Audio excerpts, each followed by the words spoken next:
friends, welcome to my channel for the Indo editorial analysis of September 6th. If you like my video, do hit the like button, subscribe my channel and also give your opinion about the video. And friends, as I told you before 2 days, I'm going to change my channel name. So you could see the change in the channel name today or tomorrow. So you will be in the same channel, but the channel name is going to be changed. Fine. And the important articles which we will see today is, there is Rohingya in all of us. This article is all about an ethical issue with respect to Rohingyas. So it tries to blames the government for the action which is taken by the government over the Rohingyas. So we will look this article in detail. Plus the next article is back on track. So this article is all about the Brics Summit. So it talks about the outcome of the Brics Summit and the India-China relationship in particular. So we will look these two articles in detail. Plus starting down censorship. This article is not important for us because this article is all about a Chinese print media which was censored by the government. So it is not important for us. Plus breaking the bank. So this article is all about the IPL telecast, right? So even this article is not important with respect to UPSC point of view. And the interview of today is somewhat political. Even this interview is not important for us. Fine. So we will discuss these two articles in detail. So coming to the first article, back on track. So this article mentions, by putting a united front at the Brics Summit and proposing a revival of the Panchsheel principles of peaceful cooperation, the Indian Prime Minister and the Chinese President have signaled that they are trying to put their bitterness of the past few months behind them. So guys, one could sense that the Doklam issue was resolved now, and this Brics Summit was seen as a forum, and many eyes were on this Brics Summit because of the prevailing tensions between India and China. But however, this summit ended with reviving the Panchsheel principles. See guys, the Panchsheel principles are the 5 principles of peaceful coexistence, and their first formal codification was in the form of agreement in 1954. That is, between India and China, this was signed. And even this Panchsheel agreement stated 5 principles. That is, mutual respect for each other's territorial integrity and sovereignty, plus mutual non-aggression, even mutual non-interference into each other's internal affairs, equality and cooperation for mutual benefits, and peaceful coexistence. So this was the Panchsheel Treaty which was signed in 1954 between India and China, and this Panchsheel has been revived in the recent Brics Summit. Fine, I hope you got my point. And even the article mentions the tenor, that is the voice of the meetings between the two leaders, were remarkable, because one could know that the Doklam standoff was resolved just a few weeks ago, and this was not reflected in the Brics Summit. In fact, the article mentions their agreement that the Doklam-like issues must not recur, that is, these sort of issues should not occur again, was an indication that India and China are looking for a new mechanism to strengthen the border defense agreements. Fine. And even they think that it is the things of the past and they are seeking towards a better future. And it is also significant that both the countries have expressed the similar views against economic protectionism of the Trump administration in the US. So one could know that the new government in the US is against the trade policies, and signing out of TPP is an indication that they are against the globalization, or the US is going to adopt some sort of economic protectionism, and this was raised in the Brics Summit and both the nations were against this. Fine. And even the Brics countries together committed to an open and inclusive multilateral trading system in order to enhance the trade ties with the Brics nation. Plus, the article mentions another welcome consensus between the Brics nation was with respect to the North Korean nuclear test. So all the 5 countries have condemned the North Korea for using force and even forecasted their reservations with respect to the hydrogen bomb. So all the Brics nations had a similar view with respect to it. Fine. And even the article mentions the message that came out of Brics, and especially with India and China messaging and the smooth interactions between our Prime Minister and the Presidents of China have allowed for the Brics declarations to be productive. So the article mentions one had the fear that the bilateral tensions between India and China would overtake the multilateral concern, but however, this was not the scenario there. So the article mentions resolving the Doklam issue has helped this Brics Summit to be smoother, and even China's nod to the inclusion of elite, that is Luxury Toiba and Jaisi Muhaidin, among the terrorist group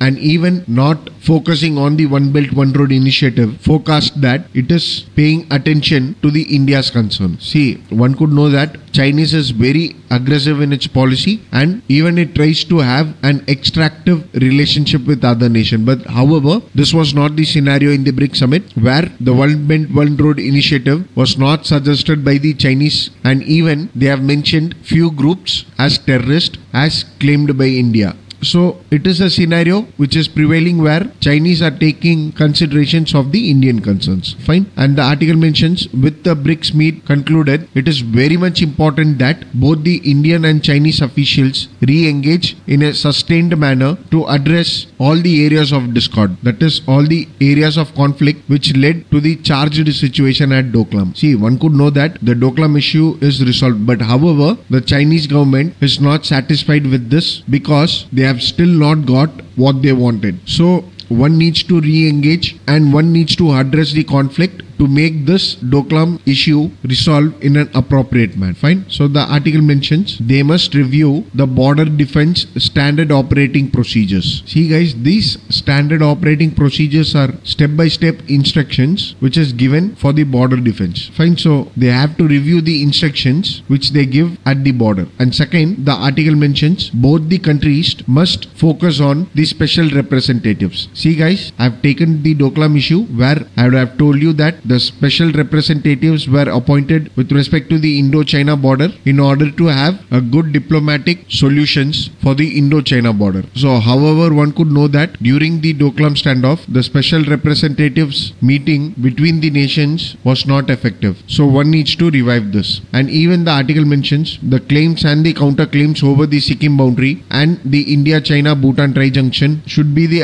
agenda for the discussions over the special representative meeting. See guys, if you don't understand this special representative meeting, then I would suggest you to watch the Doklam issue which I have taken in the previous videos. So the link is given in the description box. So the article say this BRICS summit had a language on the terrorist group. They came against the terrorist group like the two organizations such as LET and JEM, which is a good faith. And even China will have an early opportunity when the designation of JEM Masood Azhar as a global terrorist in the UN Security Council, when the UN Financial Task Force take the stock of Pakistan actions against the LET. See guys, here the Masood Azhar happens to be the founder and the leader of this Jaish-e-Mohammed, and claiming this organization as a terrorist organization by the BRICS nation, and China's giving approval to this allows China to focus this in the UN Security Council, because China happens to be a permanent member in the UN Security Council, and the UN Financial Action Task Force, which is an anti-money laundering and anti-terrorist organizations, will take into account the Pakistan actions against this organization. So it happens to be a good move by the BRICS summits. So this article mentions it is clearly seen that the gains of the BRICS summit in terms of the India-China bilateral relationship are optimized. So now the situation is both the nations are looking forward for a better prospectus in the future, and this BRICS medium acted as a mediator for both India and China to come closer. Fine. So that's it with respect to this article guys. And guys, already an editorial with respect to BRICS was taken by me before 2 days, and even many dimensions of BRICS were taken over there. For instance, the BRICS Plus is a cause of concern for India, and even many other dimensions was taken by me. So even I have given you a link in the description box. You can have a go through. And guys, the important points which could be inferred from this article is BRICS acting as a medium between India and China, plus the Doklam issue is resolved, special representative meeting, the revival of the Panchsheel agreement, BRICS nations claiming two organizations as terrorist, and BRICS coming against the economic protectionism policy of the US, and even China looking into the considerations of India. Fine. So these are the important points which could be inferred from this article. And from the UPSP perspective, the prelims questions could be different, but for mains you can expect a direct question with respect to BRICS where you can use these points which we saw in the article. And for more details with respect to BRICS, I have given you a link in the description box. You can just have a go through. Fine. So that's it with respect to this article. So coming to the next article, there is a Rohingya in all of us. So this article say the Rohingyas are being forced to the violence in Myanmar Rakhine state state, and because of this they tend to migrate. And with respect to India, the Indian government have stated that these Rohingyas living in India are illegal immigrants. See, even though they are registered with the UN refugee agencies, even though the Rohingyas are registered with the United Nations refugee agencies, they are treated as a foreigner and an illegal immigrant by the Indians. And guys, again, you need to know this point, that is, India is not the member of United Nations High Commissioner for Refugees. Fine. So the article mentions the center refused to revise its stance with respect to the Rohingya immigrants and they will be deported. So the article mentions, with this idea, the nation which was known for its democracy and hospitality disappeared in a single stroke. So the dream of India disappeared in a single moment. And this article mentions the life of the Rohingyas became a greater nightmare for them. See, it is like even the Bangladeshis are towards these Rohingya Muslims, and even in Myanmar they are considered as a stateless entities. So one nation should give protection to these people, and at present India is not doing that. So this article tries to talk about the Rohingyas minority, and it says the Rohingya represents the last man of the international society that Gandhi talked about. See guys, here the Gandhi last man refers to the Gandhi's talesman, and you need to know this, that is, Mahatma Gandhi said, whenever you are in a doubt or when the self becomes too much with you, recall the face of the poorest and the weakest man or woman and ask yourself if the step which is taken by you could compensate them or could be effective for them. Will he or she gain anything from it? Then you will find your doubts and you will find out a solution. So this was the words which was mentioned by Gandhi, and it is known as the Gandhi's talesman. See guys, I told you this because even this could be used in your answer writing with respect to the ethics paper. So the article mentions the Rohingyas represent the last men of the international society that a father of the nation has talked about, and they are world most victimized minority, and they are Muslims. They belong to Sunni sect. They scattered in the Rakhine state of Myanmar, and they are harassed by the Myanmar's army and forced to be served as a slave harbor, and they are dominated by the Buddhist majority. And even the persecution of the Rohingyas also highlights the silence of Aung San Suu Kyi, who happens to be a Peace Nobel Prize winner, and she won the Nobel Prize for the campaign for human rights. And now the Rohingyas are at stake, and she is silent over this. So it brings out the reality with respect to the Nobel Prize winner. And this article also tries to criticize the government, saying that the insensitiveness and the cruelty disregard with respect to the Rohingyas has been shown, and now India no longer can criticize the West for being unfriendly to the Syrian and Sudanese refugees. So even one could know the Syrian migrants to Europe, and it is the similar scenario over here where we have the problems with the Rohingyas and we are not giving them a protection. So the article say we do not have a right to criticize the West government for being unfriendly to the Syrian too. Fine. So it tries to brings in the ideologies, saying that one thing is clear, even the Nehruvian state as well as even the regime of a former Prime Minister Indira Gandhi would not have made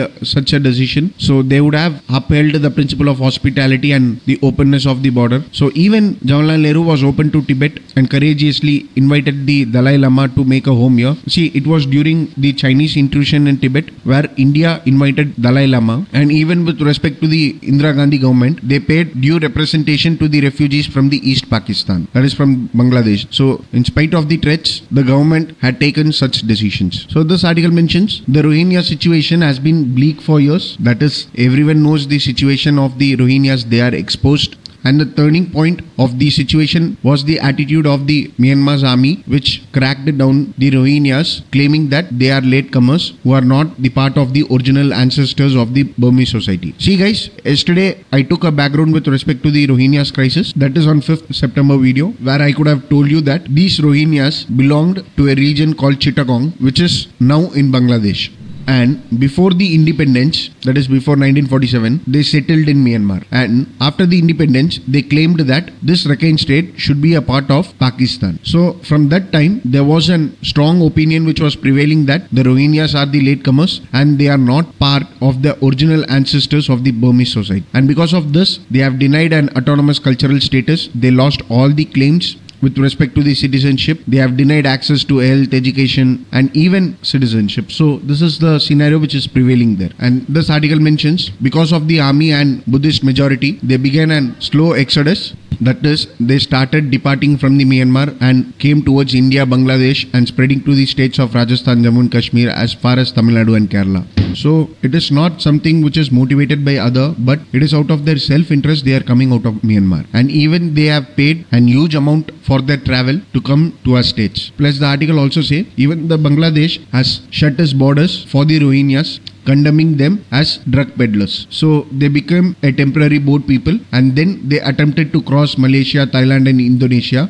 So they were in the opinion that they are the fellow Islamic nations who had little sympathy for them, and there was a no welcome sign for them, and each state have reacted with respect to their own humanitarian quota. That is, see, one could help them, but still there are few reservations in helping them. So it is also clear that the Rohingyas are also few in population, so they would be hardly in the front page for the sufficient length of time. So attention towards them could not be sought because of their population, which is very few. So even this article tries to talks about Mother Teresa saying that the campaign for terror which was taken by her in showing compassion for the people who are in needy is missed by India, and they should have stepped out as a relief to them. So the article mentions the odd thing from this Rohingya issue is that they are often seen with the bureaucratic issues and with the political status. So it is still not clear that whether these Rohingyas are refugees or illegal migrants. See, if one happens to be a refugee, then they are entitled to some care because there is a provisions which was given by United Nations High Commissioner for Refugees for treating refugees. So there is a procedure which is established. There is a sense of relief which is given to the refugees if they are treated as a refugee. But however, the illegal migrants, the case is different because they are subjected to harassment and exploitation.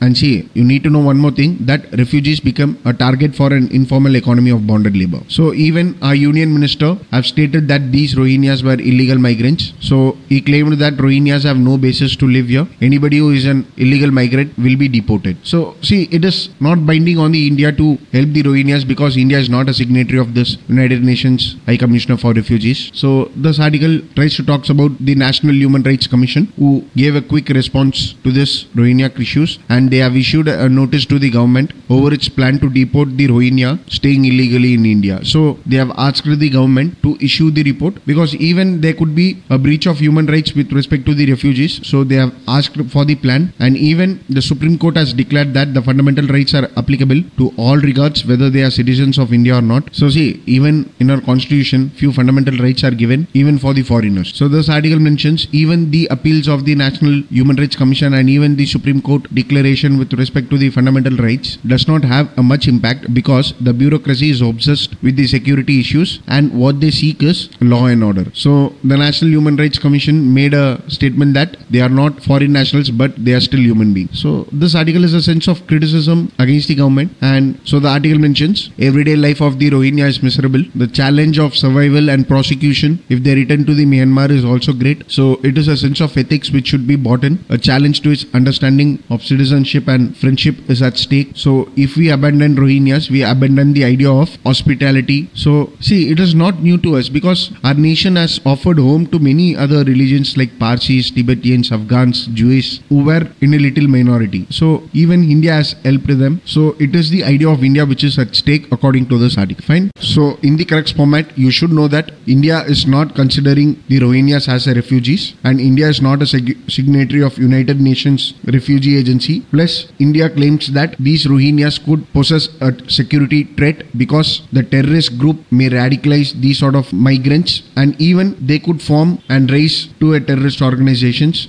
as they may also be recruited by the terrorist group. And till now it is estimated that the 40,000 Rohingyas have come inside India, and the Indian government treat them as illegal migrants, and they have also suggested that they will be deported. And you should also know that it is the Foreigners Act which is brought into play here, where we treat Rohingyas as a foreigner. But however, the National Human Rights Commission and even the Supreme Court has provided the verdict that the fundamental rights are available to them. Because see, even in our constitutions, we provide a certain fundamental rights to other citizens, that is a foreigner also. Fine. And even the National Human Rights Commission have claimed, even though they are illegal migrants, they are human beings. So one could use these points, and even a question can be asked in the UPSC examination. See, they will not directly focus the Rohingya issue alone, but rather you could get a question on refugees. See, India have refugees from Sri Lanka, that is the Tamil Elam people. We have been providing camp for them, and we have been providing shelters for them, and even we have migrants from Tibet, even from Bangladesh we have refugees, and Baluch people, Afghan refugees, and now these Rohingya. So you need to analyze the refugees problem for India and the different stance which the government takes with respect to each and every refugees. See, one could say that with respect to the refugees from Pakistan or Afghanistan, in 2015, the government granted citizenship to the Hindus and Sikhs refugees from these nations. So you could use these sort of points in your answer writing. Plus, you could expect another question with respect to the ethical issues. See, in spite of we declaring Rohingyas as illegal migrants, there is some sort of ethical issue which is involved here. That is being humanitarian. So for being humanitarian, you could use this article in an effective manner, where we saw the Gandhi's talesmanship plus the other opinions which is placed by the article, the examples of Mother Teresa. So these points could be clubbed together in writing an effective answers. Fine. So that's it with respect to this article, guys, and that's it for today. Thank you for watching.